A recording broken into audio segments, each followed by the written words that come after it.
There we are. Greetings, everybody. BJ Waller with you for another fabulous episode of our Stronghold Kingdoms Island Warfare Mayhem for Extra Life. Yeah, good to see everybody in chat. Everything's working well now. Oh, so what have we got for the show today? Let's see. What do we got going on? Let's find out what we're going to have for you today. Of course, the Siege Camp was here this week. Looks like the Siege Camp launched the final attack just shy of last week, just probably a day after last week's episode, so we'll be taking a look at that. Of course, we're going to start off this segment with the results of our pillage of the village Delle77. We pillaged him at the end of last week's show, so we're going to be checking out the results in just a minute here, find out what happened there. Let's see what else we got here. Oh, we've got Megan Sense and Treasure Castle attack, so we'll be checking that out. Taz attacked the wolf attacked us, and we have a faction invite. Very interesting. We'll have to check that out. And of course, we have an epic failure here. We failed miserably, not quite miserably, but we did have a quest fail. So we'll find out why, what, the who, the wherefore, and all that. But yes, here, Island Warfare. Where are we? House 17 still in control. It's all good, right here in the jolly old Philippines. So let's get started here without any further ado. Let's check out our pillage of the village, the pillage of Delle77. Let's see how we did here. Yeah, and you pillaged me right after I got off last week. Yes, indeed I did. And we actually, I showed those results last week as well. But we can always do a recap at the start of our next segment. But anyway, yeah, so I decided to run a little amok here at the end of last week's show. We pillaged Taz, which we saw last week. We'll review it again this show. But here's the biggie. Let's see what happened when we pillaged Delle77 here. Da.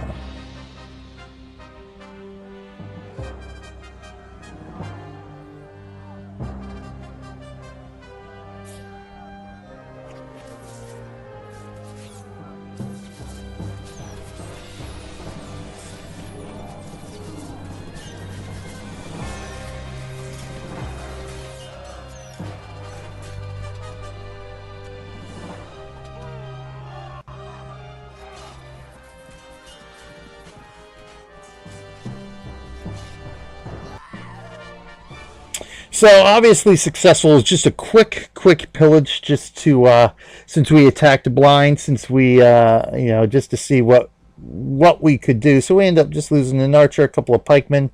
Obviously, as you can see, his only let's get back in there. Is he even still there? Yeah, he's still there. His village is still there. I even mailed him afterwards. But I've gotten no response from him, so it looks like we've gotten inactive here at this point.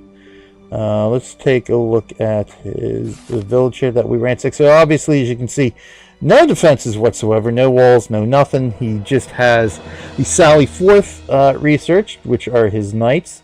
So what did we end up? Did we even get anything from him? Oh, that's interesting. So what did we end up getting? Yeah, 0 resources taken. So he's got no food in his village whatsoever. Probably nothing in the stockpile. Although the village is large enough that he's got some stuff built there. Redeem, make it rain. Hold on. What is the syntax to that?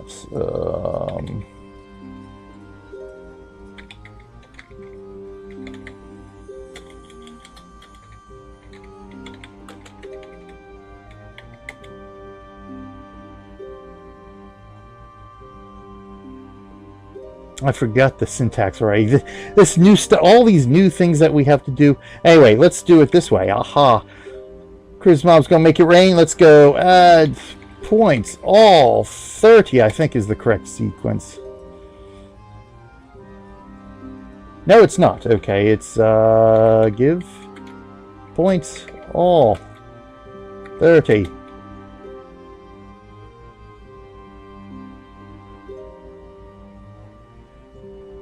Stream elements, are you here?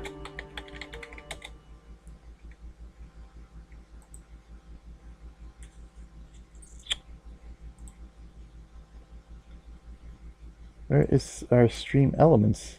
Stream elements!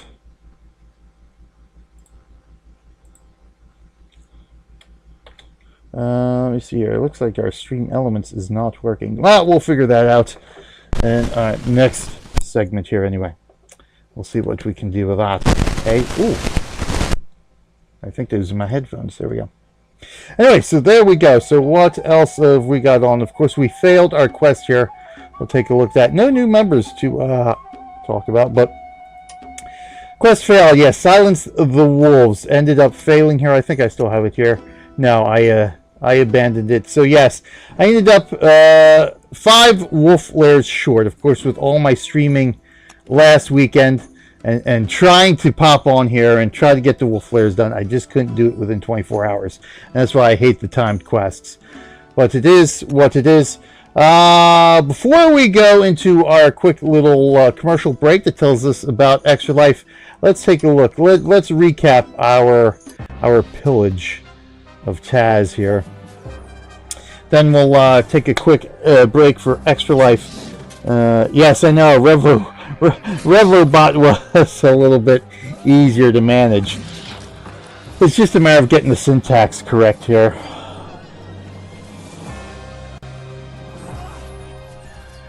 So let me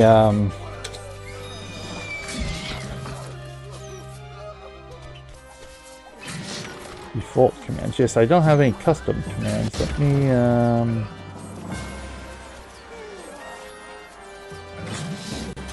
let's see, ping. Let's ping here. Not pong, ping.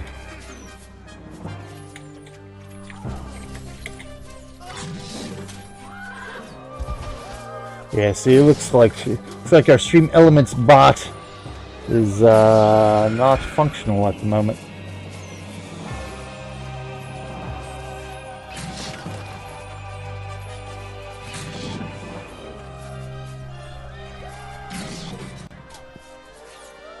Let's get in here.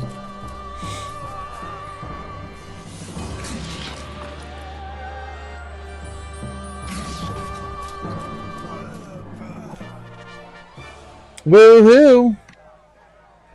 And we got all of just a handful of resources there. Honor goods, whoa, ho, ho. But yes, there we go. All right, everybody. We'll be back momentarily. We'll check out our faction invite, check out some more reports here, and see what else we can do here. I still have to rank up. I completely forgot to use my 2 other research points. So we'll be ranking up, researching something again. In the meantime, let's check out a little bit of Extra Life, and we'll be back in a flash. Topic of the story: surgeons at the Children's Hospital of Philadelphia separate twin girls joined at their heads. So there we go. And here is Erin and Abby. So this is what caught my attention when I saw the blurb in the email on this article. Erin and Abby, and those are. Of course, my kids' names. Erin is the eldest. She will be turning 12 in a couple of weeks, as a matter of fact. A week and a half, I think, at the most. Right? Yeah, week and a half or so. And Abby, of course, our youngest, our 2-year-old terror, who makes occasional appearances right here on our streams throughout the week. No kids today. They're out enjoying the Philadelphia Zoo today. So we got a little bit of peace and quiet today. But yes, Erin and Abby. So that's what sparked my interest here. Yes, July 9th. Yes, that is Erin's birthday. So this is before the surgery. So again, joined at the head. That's conjoined twins. Is always a tough prospect, but when it's at the head, I think that makes it even tougher, depending on whether the brains, their brains are also joined or not. But on Tuesday, so this literally just recently happened this month. So earlier this month, this surgery occurred, and again, stuff like this would absolutely not be possible. With the aid of the Children's Miracle Network and Extra Life. So on Tuesday, June 6th, surgeons at Children's Hospital of Philadelphia, aka CHOP, successfully completed the separation of 10-month-old conjoined twins Erin and Abby Delaney. The infant girls from North Carolina were joined at the top of their heads, a condition called, some of these words are going to be tough for me, craniopagus, the least common type of conjoined twin. So obviously, Children's Hospital of Philadelphia, not just big in our region, but really nationwide. Again, like I was saying, things like, I've talked about Zion throughout our shows as well, who had to have his feet and hands amputated. And a groundbreaking surgical procedure that CHOP did here gave Zion 2 functioning hands that were donated to him. So again, another procedure here that would not be possible without the efforts of CMN and Extra Life here. And of course, which is only possible by all the generous people out there who have made donations past, present, and will make donations in the future.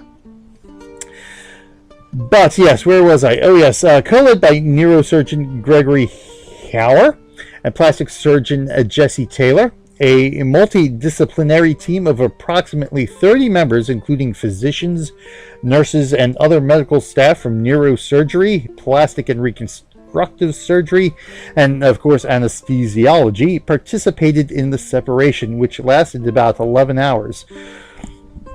That's not 11 hours. That's actually not too bad. You would figure some procedure like that would, possibly take longer than that. Separating conjoined twins is a very complex surgery, followed by a long and complicated recovery, but we are very hopeful for a positive outcome, said Taylor. Erin and Abby are now recovering in our pediatric intensive care unit under close monitoring by our expert teams. He added, in addition to their CHOP positions, both surgeons are on the faculty of Perelman School of Medicine at the University of Pennsylvania. The separation surgery. The surgery and reconstruction climaxed months of comprehensive planning and preparation by a large team from many areas of the hospital. It is the 23rd time that surgeons at CHOP have separated a pair of conjoined twins. So they have done this 23 times previously, or actually 22 times previously. It is the first craniopagus pair. So this is the first time they've actually done this particular type of conjoined twin surgery. Very good. During the separation surgery, our team first meticulously separated the infant's shared blood vessels and dura, the tough protective membrane surrounding both brains, then moved on to separate the sagittal sinus, the most difficult portion of the operation, said Hauer. Finally, we divided our team into 2 halves, one for each of the girls, and finished the reconstruction portion of the surgery.